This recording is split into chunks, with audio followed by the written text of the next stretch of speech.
The story begins on the planet Mars, which was believed to have no trace of life. But life exists on Mars. The people there called their planet Barsum, and life was present there. However, it was now slowly dying. An enemy city named Zodanga was destroying everything around them, causing Barsum's energy to continuously decrease. But now only the great city of Helium was standing against it. For the past 1,000 years, the airships of Helium and Zodanga had been constantly fighting each other. One day, a terrible battle was taking place between the airships of both sides. Suddenly, a mysterious beam of blue energy emerged from the sky and destroyed all the airships except the ship of Sabthan. Sabthan was the king of Zodanga. Then, shortly after, 3 strange people appeared before him. They were called Therns, and their leader's name was Matai Shang. They gave Sabthan a mysterious gadget resembling a blue net. With the help of this gadget, he could fire powerful blasts of energy.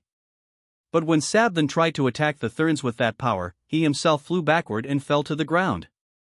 Then the Therns explained that they had been sent by the goddess, and the goddess had decided to help Sabthan in his war. Then Shang asked him to try out his new power. In the very next moment, Sabthan began raining energy blasts on the enemy airships and won the entire battle in just a few moments. Meanwhile, on the other side, in the year 1881 on Earth, John was walking on the streets of New York. Suddenly he felt that a mysterious man was following him. John tried his best to shake him off and started taking different routes. After that he stopped at a shop and sent a telegram. He chose express service because the matter was very urgent. Some time later, his nephew Ned was reading that telegram. Uncle John had asked him to come immediately and help him.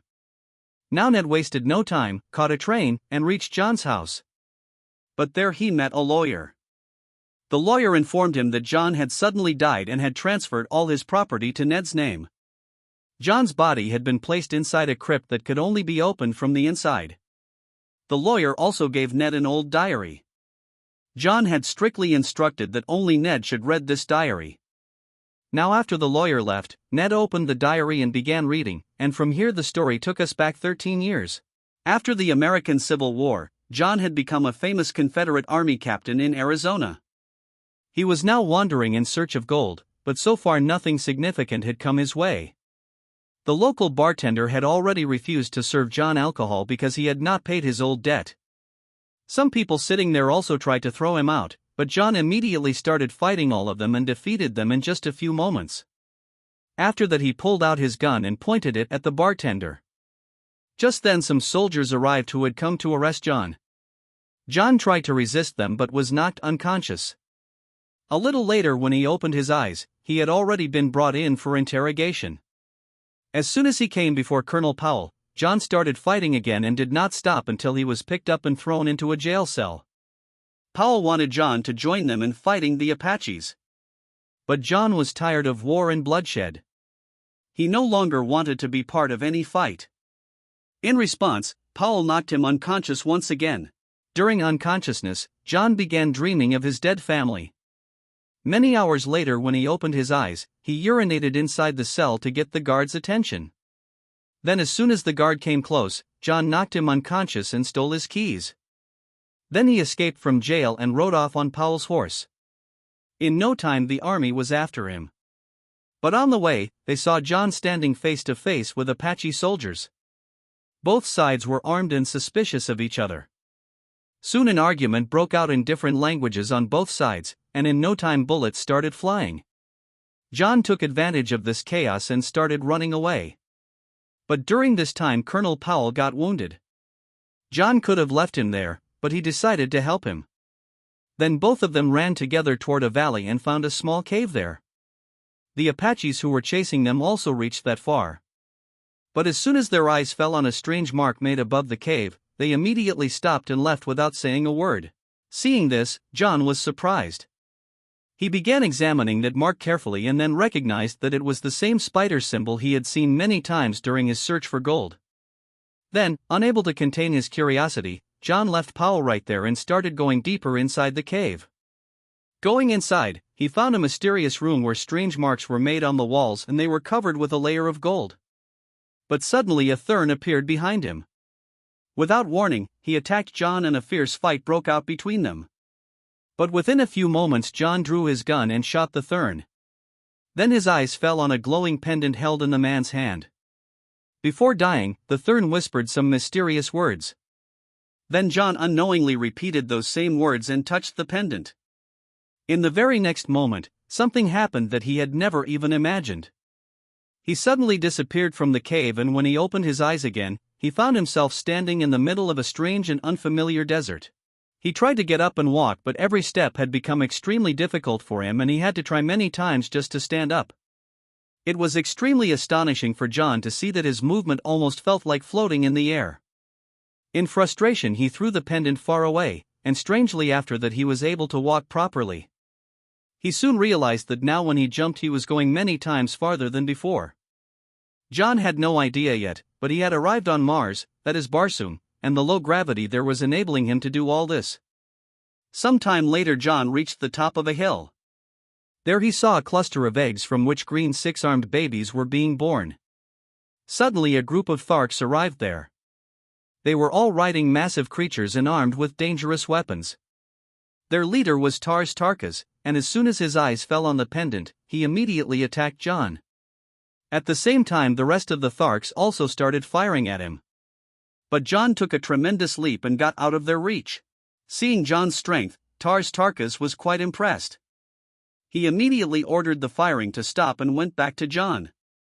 This time he showed that he wanted to talk peacefully. Then both tried to talk to each other, but due to the language barrier, Tars Tarkas thought John's name was Virginia, which was actually his hometown. Tars Tarkas wanted to see John take another leap. But in response, John tried to steal his weapon. Seeing this, the Tharks immediately retaliated and within moments captured John. After that they took John and the newborn babies to their settlement. Meanwhile, in Helium, Princess Dija was preparing to give a speech about her new invention. But then her father King Tardos and his ministers arrived there. They were discussing Zodanga's new attacks. These attacks were being carried out with the help of a strange glowing weapon. But Dija interjected and explained that she had built a gadget that could collect that blue energy. She called that energy the Ninth Ray. To prove her point, she wanted to demonstrate that gadget. But one of the council members secretly bumped the machine and damaged it. The result was that everyone thought Dija's invention had failed. After this, Tardos sent the ministers away. Then he told Dija that there was only one way left to stop the war, and that was to marry Sabthan. Hearing this, Dija became very distressed. She tried hard to convince her father, but Tardos did not listen to her at all. Instead, he ordered his people to begin preparations for the wedding. Well, a little while later, outside, the same minister who had damaged the machine began showing his true form. He was actually a Thurn and was keeping watch over Helium using his shapeshifting powers. On the other side, John was observing the Thark settlement very carefully. Especially when he saw them fighting among themselves over those newborn babies. Then Tars Tarkas ordered everyone to give a baby to the girl named Sola. During that time, Hages tried to kill John. But Tars Tarkas immediately pushed him back because he had no one to support him. After this, Tars Tarkas again asked John to jump and show him. But John again refused to follow his orders. Then he was sent to a cave with the babies, where he was chained. Then at night, Sola came to meet him and gave him a special drink. The effect of it was that John began to understand the Thark language. But immediately after this he lost consciousness. When John opened his eyes it was nighttime and in front of him stood a strange dog-like alien named Woola. At first John was frightened seeing it, but Woola became his friend within a short while. Then John tried to free himself from his chains and somehow got out of there. But Woola kept following him. No matter how far John tried to run, Woola would return to him within moments. Hoping to find his pendant, John followed some sounds and reached a Thark party. Just then Woola barged in and drew everyone's attention toward himself. The Tharks started beating Woola. Seeing this, John jumped straight into the fight to save him and accidentally killed a Thark. During this, everyone also witnessed his incredible jumping ability. But in the very next moment the Tharks knocked him down and subdued him. However, when John spoke in their language, everyone understood that Sola had helped him. Then the next morning John was tied to a stone and was forced to watch Sola being punished for his mistake. Another mark was branded on her body. Tars Tarkas declared before everyone that if Sola made such a mistake again she would be killed because there was no space left on her skin for new marks. Watching all this reminded John of his family and he began thinking about his lost relationships. Just then the Tharks suddenly spotted two battleships fighting in the sky. Everyone immediately ran toward a safe place so they could watch that battle from a distance. Block 11. In the sky, Sabthan was attacking an enemy ship using his powers and had boarded it. On the other side, Dejah had disguised herself as a soldier and was trying to take the ship away from there. But the ship came under attack and she lost control. Dejah was about to fall down below, but she barely managed to save her life by hanging from the edge. As soon as John saw her, thinking she was a human, he took a long leap and saved her life. As soon as both ships came to the ground, John told Dejah to stay back so he could fight. But Dejah told him that she too was a warrior. Then both fought side by side, taking on soldiers from both armies. During the battle John climbed onto a ship and using its cannon started firing at other ships. Many ships collided and were destroyed by his attacks. After the Sabthan came directly in front of John and a fierce fight broke out between the two. But within a short while Sabthan began to overpower John and defeated him easily. In the sky, Sabthan was attacking an enemy ship using his powers and had boarded it. On the other side, Dejah had disguised herself as a soldier and was trying to take the ship away from there. But the ship came under attack and she lost control. Dejah was about to fall down below, but she barely managed to save her life by hanging from the edge. As soon as John saw her, thinking she was a human, he took a long leap and saved her life. As soon as both ships came to the ground, John told Dejah to stay back so he could fight. But Dejah told him that she too was a warrior. Then both fought side by side, taking on soldiers from both armies. During the battle John climbed onto a ship and using its cannon started firing at other ships. Many ships collided and were destroyed by his attacks. After the Sabthan came directly in front of John and a fierce fight broke out between the two. But within a short while Sabthan began to overpower John and defeated him easily. When Sabthan was about to kill John, just then the Tharks started firing at the ships. Taking advantage of this chaos, John took a long leap and escaped from there, while the remaining ships fled from the scene. After this, the Tharks accepted John as their warrior and honored him with the title Doter Sojut, meaning right arms. Seeing this, Hages was filled with rage. John wanted to reject this honor because he did not want to be part of any fight again. But Tars Tarkas threatened Dejah and John was forced to accept the honor. Then the Tharks set out to loot the fallen ships. Meanwhile Dejah was quite curious about John's strength and his jumping ability. She asked John to teach her people this skill too. But John clearly stated that he works for no one. Well, then Dejah mentioned the lack of oceans on this planet. Then the two began sharing information with each other and finally John understood that he was on Mars. Dejah did not fully believe what he said. Then John told her that a pendant had brought him here. Hearing this, Dejah suspected that John might be a Thurn. To find answers, Dejah took John to the temple of the goddess. She ignored Sola's warning, who had said that going to that place was forbidden. Then inside the temple, Dejah carefully examined some ancient symbols that were telling about a gate. She promised John that she would take him to that gate so he could return to Earth. John had saved Dejah's life. In return, Dejah wanted to help him. But suddenly Tars Tarkas and his people arrived there and arrested them for the crime of breaking the rules. Tars Tarkas was very angry at John because of him Sola had gotten into trouble and now her life was at risk. Then John found out that Sola was actually Tars Tarkas' daughter. Hearing this, Tars Tarkas struck him hard and explained that among Tharks there is no concept of one's own children. After this he took all three of them to his tent and in front of everyone acted as if he was going to punish them. But as soon as they got inside, Tars Tarkas gave John his pendant back and told them to escape immediately. By the time Hages got suspicious and entered the tent, all three had already left. But Tars Tarkas was immediately accused of treason.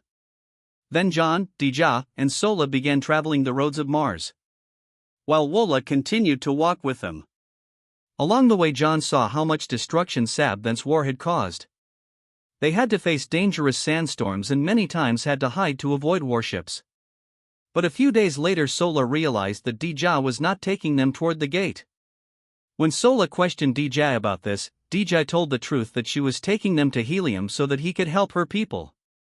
Hearing this, John became very angry and decided that he would leave Dija right there. Then Dija began to beg him and got down on her knees. She told him that she was a princess and did not want to fall into enemy hands and lose her freedom. She also admitted that the gate she had been talking about actually did not exist at all. Finally, John agreed and decided to keep her with him. But he still believed that the cave that had brought him here truly existed.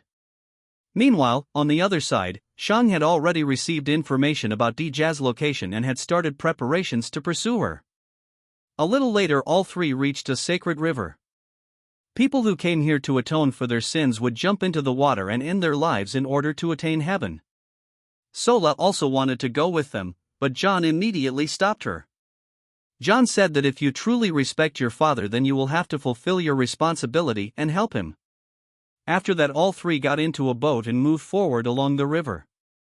Wola had to be left behind. Then during the journey they spotted a strange massive structure that Dija had never seen before. John took a big leap and brought Dija up on top of it, and as soon as they arrived there, John's pendant began to glow and the entire structure got activated. It was then proven that this was a machine. Suddenly one of its passages opened and both went inside. Inside, Dija activated a diagram of the solar system using the pendant.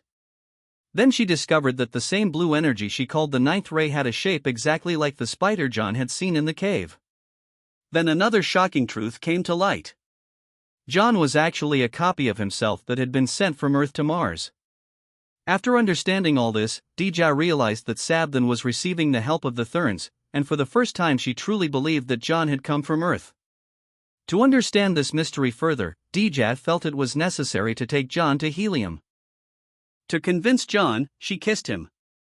But at that moment John was reminded of his deceased wife. Just then suddenly a Thark army arrived there. Shang was also among them, having come in the form of a Thark. Seeing the danger, John grabbed Dija and both took a long leap and made it back to their boat. Then they began fleeing along the river to meet Wola and escape from there. But the Tharks immediately started chasing them. During this time John remembered that painful day when he had returned home and found his home destroyed. His entire family had been taken from him. Now he did not want to lose anyone close to him again. That is why he asked Dija to flee, while he himself stayed back with Wola to face the enemies. After this, a terrible battle began. The pain and rage of his family's death had reawakened inside John.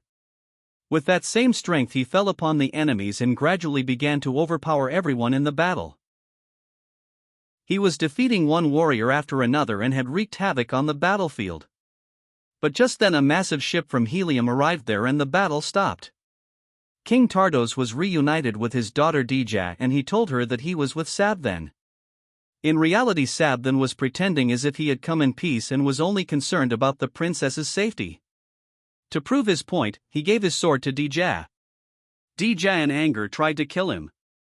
But in the end she accepted the decision to marry him for the well-being of her people. Then the ship took everyone with it, including John. But no one knew that Wola and Sola had hidden under the ground and escaped. A few hours later John woke up in a magnificent room. The room was completely surrounded by soldiers. Just then one of Dija's special soldiers came to him and whispered, "Take me prisoner." John played along. Then after beating some guards, both came outside. Outside, the soldier told John that he would have to jump to a special tower. Then both somehow reached Dija's room.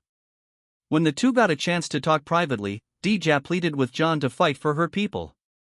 But John flatly refused. Then Dija gave him his pendant back and taught him the words with whose help the pendant could be used correctly. John started repeating those words. But at that very moment guards barged into the room. When Dija turned around, John had already disappeared from there. She thought John had returned to Earth. But in reality John was hiding on the roof. While moving forward through a corridor to escape from there, he came face to face with Shang, who was disguised as someone else. Shang took John in a palanquin. During the journey, he told things about Earth that made it clear he knew quite a lot about that world. Then he took on yet another form so that both could watch the wedding celebration. But then a shocking truth came to light. It was revealed that as soon as the wedding was complete, Dija would be killed. After this, Shang told John that the Therns were very ancient and immortal beings. They exist on many planets including Earth, and for centuries they had been determining the course of history. Then Shang took John to a hangar because he wanted to fly him away from there, but just then Woola suddenly arrived and bit Shang, which set John free. John immediately stole back his pendant. Then he stole a flying ship belonging to those people. But he had no experience flying such a ship. For this reason he nearly crashed several times. Meanwhile, a guard was also chasing him. But as soon as John came out of the city, Sola shot and brought down the chasing guard. A little later, John managed to land by crashing his ship into a sand dune. John understood that he could not save Dija alone. So he had to go back to the Tharks for help. Sola said that her people did not know how to fly. But John forced her to go back with him. However, when both reached the village, they were immediately arrested because Haegis had now come to power. Now they were thrown into a prison, and arriving there they saw that Tars Tarkas was also imprisoned. Seeing Sola again, Tars Tarkas became very angry. But he could not kill John because after losing a Colosseum fight his strength had considerably diminished. Well, shortly after, John and Tars Tarkas were taken to the Colosseum. There they were forced to fight against two extremely dangerous white APTs. Sola could not watch her father and John dying like this. So she also jumped into the arena and went straight to Tars Tarkas. John had a chain bound to his feet, so he could not jump and escape. But dodging many attacks from the APTs, he somehow unlocked his chain. Then he used the stone attached to the end of the chain to kill one apt. After that he picked up a sword lying on the ground. When the second apt lunged at him, John finished it off in a single blow. Seeing this, the entire crowd was impressed by him. But immediately after this, John challenged Haegis. Haegis wanted to avoid this fight and started refusing. But the crowd reminded him of the rules. Haegis was forced to accept the challenge. Then as soon as Haegis leaped to attack, John severed his head from his body in a single blow. At that very moment the entire arena began celebrating his victory. Then John gave a speech before everyone. He said that to save this planet he needed warriors. Hearing this, the crowd was ready to go to war with him. Meanwhile, on the other side, Dija's wedding rituals had begun. John arrived in Zodanga with the Tharks. But arriving there it was discovered that the entire city was empty. In reality the wedding was taking place in Helium. Upon learning this, Tars Tarkas angrily slapped John. He said that now they could not arrive in time and the Tharks could not fly either. Well, disappointed, John alone set off in a light flyer. Sometime later he safely reached Helium. Because of the light flyer everyone thought he was a resident of that place. Then just as Dija was about to become Sabdhan's wife, John broke through the window and came inside and stopped the wedding. Sabdhan immediately sent orders to summon his army. Then he dragged Dija and fled from there. In the very next moment a terrible battle broke out between the soldiers of Helium and the army of Zodanga. The fighting was happening on the streets and inside the temple as well. During this time Dija attacked Sabdhan and forced him to release her. Just then John arrived in the nick of time and saved her life. After this both went into battle together and John came face to face directly with Sabdhan, or a fierce fight broke out between the two. It seemed like Sabdhan was about to win this battle, but just then a ship crashed into the temple and it turned out that the Tharks had finally agreed to fly. Now the Tharks and Heliumites were fighting together. So they began to overpower Zodanga. During this time John lunged at Sabdhan and grabbing his hand tried to force the truth out of him. But just then the blue light returned back into Sabdhan's body and took his life before he could say anything. That same light now began to affect John as well. In reality, nearby Shang in the form of a Thark was controlling that light. But Dija's sword suddenly stopped him. Now Shang immediately took Dija's form to confuse her. As soon as John arrived there, the fake Dija pushed the real one and knocked her down. Shang also took advantage of this opportunity and escaped through the window. Meanwhile, Tarkas found the pendant on the ground. As soon as he picked it up, John started asking him for it. But at that same moment the real John appeared, and both he and Tarkas together fell upon Shang, who had come in disguise. Shang immediately disappeared. Finally the battle was over and the victory was celebrated everywhere. When everything was ready for the wedding, John removed his old wedding ring. Then he asked Dija to marry him. Dija happily said yes, and the entire crowd was immersed in celebration. Then after the wedding night, John went to the balcony to get some fresh air. There he threw the pendant far away and accepted that he had now become John of Mars. Just then he encountered a guard.